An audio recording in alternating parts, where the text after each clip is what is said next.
everyone. Welcome back to Inside the Clinch. Today, we're being joined by a returning guest of the show, Nazim Black Wolf Sadykhov. His next fight was recently announced against Joe Boerschig at Fury FC 59, going down on March 27th. Welcome back to the show, Naz. Pleasure to have you as always. Pleasure to be here. Pleasure to be back. Pleasure to be a returning guest. So let's get right into it. Your next fight, your first fight of the year. I know you want to be active this year, so very glad you got a fight in the first quarter. Have you started camp? How's camp going, and how are you feeling overall as you're preparing for your next fight? Well, I feel great. It's cliche to say, but this is the best camp of my life, as everybody says about every camp. But Aljo's also in preparations for his world title, so you can imagine the energy right now is crazy in the room. A couple guys just got done with their fight in Rock, and we're always active, so we're always like in camp mode. But this has especially been a great camp for me because I got to relax in January and heal some lingering like bumps and bruises and like little injuries. And I'm fresh this whole camp. I've been fresh. That's it, bro. I'm ready to go. We're like 2 weeks out, so I'm ready, man.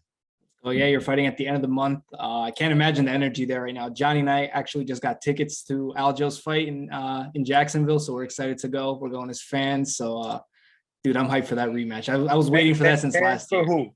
Fans for who? Do I want to answer that? Yeah, it's all good, bro. It's all good. Nah, but it's gonna be a good one, bro. It's gonna be a good that fight had to happen since last year. So I've been waiting for this fight. I'm glad it's finally going down. Glad Aljo's finally healthy back in there. So I'm waiting for a war, man. I think this should have been the main event. I don't know why they made Volkanovski and Zombie the main event on that fight, but I don't get to make the match make the cards. You know what I'm saying? I just think it's a weight class thing. I think the heavier weight classes are usually above the lighter ones. Like they're both title fights, but I also think Aljo and Peter Yan rematch is way more interesting than even though Volk is he looked incredible in his last fight. I think Aljo and Peter Yan are definitely what people are going to be tuning to see more. If it was still Yair, I don't even feel as bad about that still being the main event, but I feel like Zombie just doesn't have that same hype behind him right now, just because his last couple of fights aren't exactly title challenger worthy. He's super good. Like I said, like he didn't show enough consistent victories for people to get like extra excited about this one. Exactly. He's gonna put up a good fight though. Korean Zombie's a problem. When he's on, he's a problem. I feel like he fell off his peak though. He's not that he's bad now, but I feel like he was better a couple of years back. He had more hype behind him. Maybe that's what it was.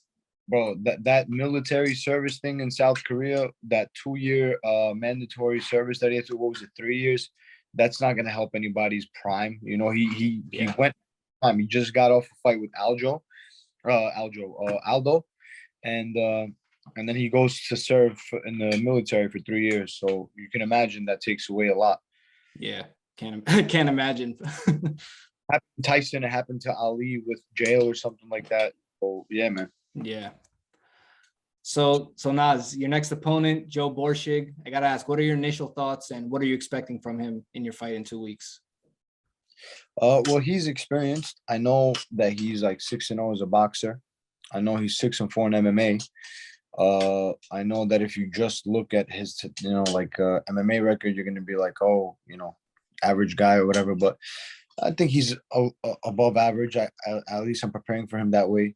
I don't see anything that I can't handle as to him, what he brings to me. But I know for a fact that there's a lot of things, a lot of tricks up my sleeve, a lot of tools that I bring that he's not going to handle. And I know he's scrappy and I know he's tough. So he's going to be a puzzle to solve. But I just feel like let alone him, I just feel on top of the world right now in terms of like where I'm headed and where I am and my skill. I'm ready to show that this fight. So let's see what happens. He's going to take a little bit to figure out because he's a little bit like unorthodox in the way he moves and the way he strikes. He's a little bit uncomfortable to fight because he's a 6'2" lightweight. And I think he's coming down from welterweight. So he poses challenges and stuff. It's just the way I feel right now, there's like absolutely nobody in this world right now at 155 that I can't figure out and beat. So Joe Boerschig is Joe Boerschig, but I'm ready for them all. but he's the next step. I'm 100% focused on him. Have we added new tools to the arsenal ever since your last fight? Well, you know what? The last fight, I actually had a forearm injury that it kind of slowed me down in camp. But me and Ray worked around it. Like I still had as good of a camp as you can get, being compromised. Like I didn't use the thing for a whole month, and yeah, I was just kind of doing cardio. Like I really, like 13 days before the last fight, if you asked me, are you fighting in 2 weeks? If we had this interview like 2 weeks before that last fight, and you asked me, like not in the interview obviously, but if you asked me, are you fighting in 13 days? You ready? I would be like, I really don't know. Never mind the readiness. I just didn't know because I literally couldn't use my right arm. But you know, I pulled through. My guy Danny Shapiro in Brooklyn helped me out a lot. It's a physical therapist guy. He helped me out a lot.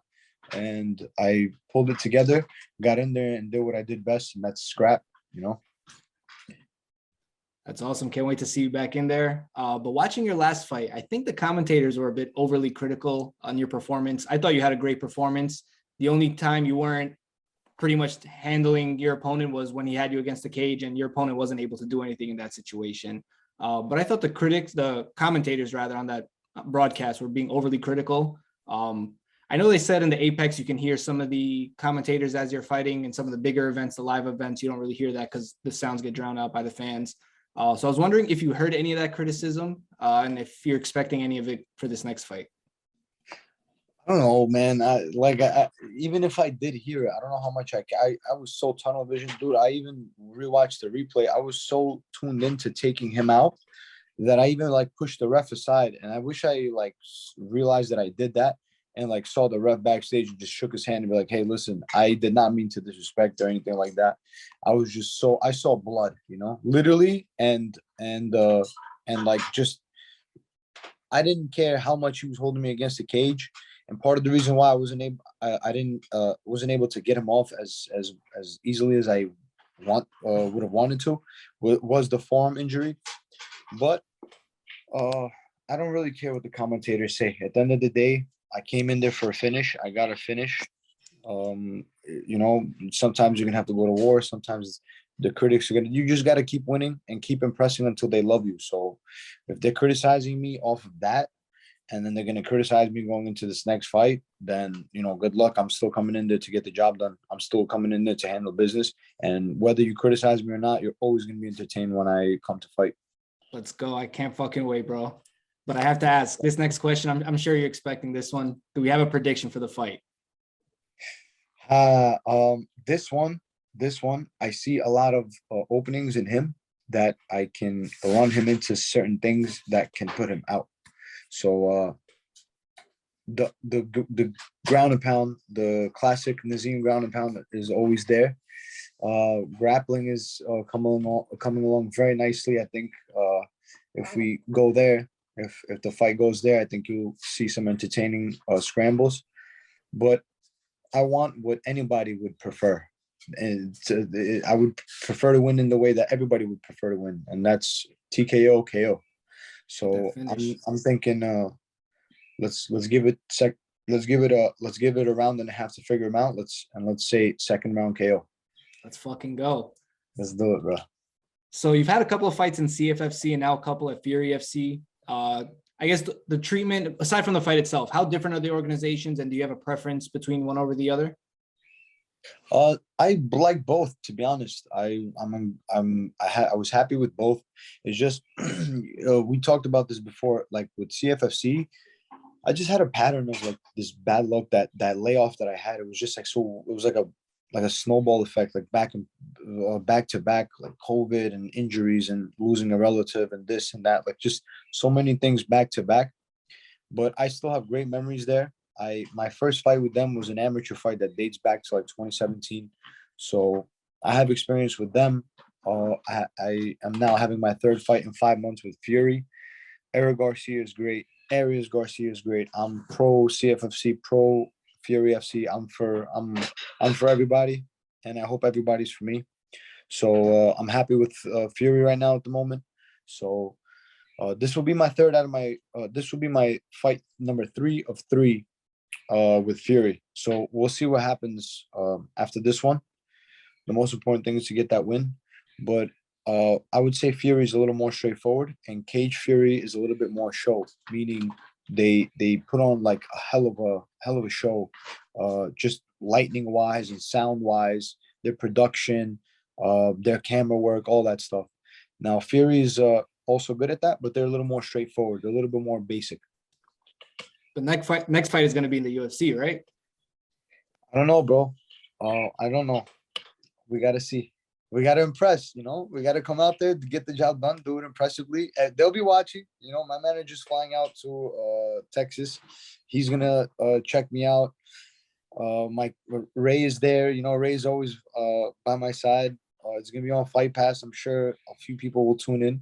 And that's it, bro. Just go in there and impress. So wherever my fight will be, it's going to be the same thing. It's me coming forward and fighting a beautiful mixed martial arts fight.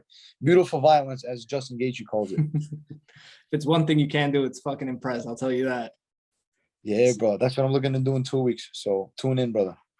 So speaking of the UFC, you and I briefly started to chat about this. Colby Covington versus Masvidal just went down. Covington got the job done decisively. What'd you think of the fight? And I guess, did it go as you expected? Well, honestly, I think everybody expected that. And everybody also expected that drop from Maz, because Maz is always dangerous. So I didn't expect more from Maz. Not that he looked bad or anything. It's just kind of like you knew he was gonna put up good effort, but Colby's style, that style is just it's too all you can do is really stop it. You can be good at stopping it, but you can't. It's hard to counter it. Yeah. You know what I'm saying? Too much output. Like the Islam style, like the Islam Hajj Habib style. It's like you can stop it. You can be good at stopping it. You can be like an Ally Quinta. You can stop it. You can stuff him. You can get up. You can have good grappling defense, good wrestling defense. But that style always has its way. It's probably the most effective style. I agree. Now, as far as excitement goes and entertainment, that might not be the best style in the world. Which this fight, Colby versus Maz, was not that entertaining. The lead up, the press conferences were way more entertaining than the fight. I agree. But I can't say I didn't expect it. I seen that coming. I agree. Like we were talking earlier before the show started, it went like just the wrestling gap is just too big. Like even if you look at the old footage of Masvidal and Colby when they were college roommates of them messing around in their living room or whatever, it was just Colby picking up Masvidal and throwing him wherever he wanted, grabbing his back. It was one-sided then and it was one-sided now. And the output and the cardio of Colby Covington is like second to none. It's just crazy, his output. He's very impressive. Colby is very impressive. And, you know, he puts himself in a position where, you know, people will have a reason to hate him.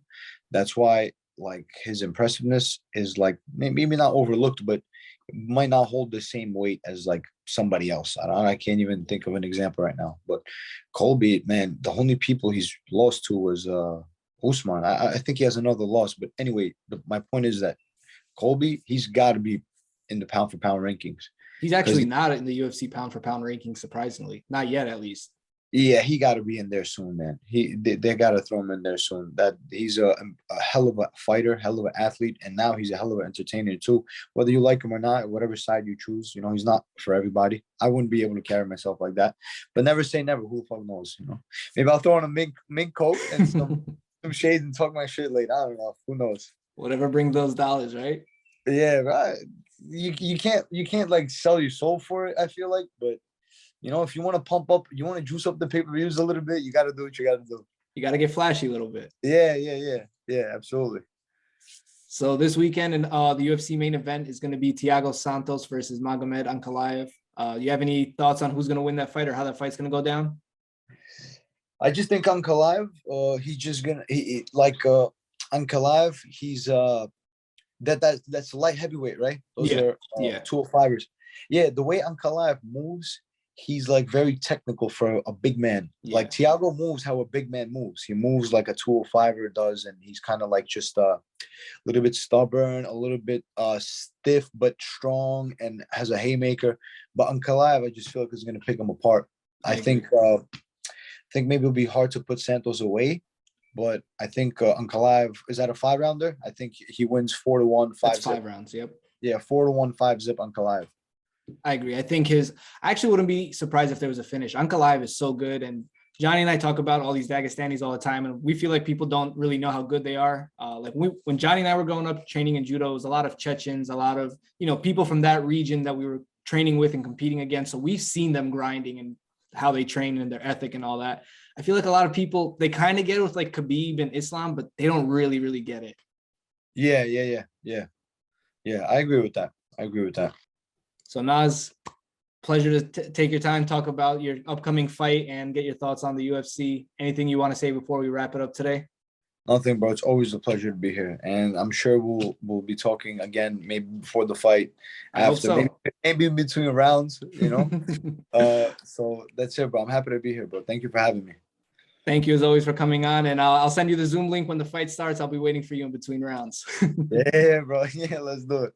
Let's do it, man. Let's go, brother. Best of luck. Take care.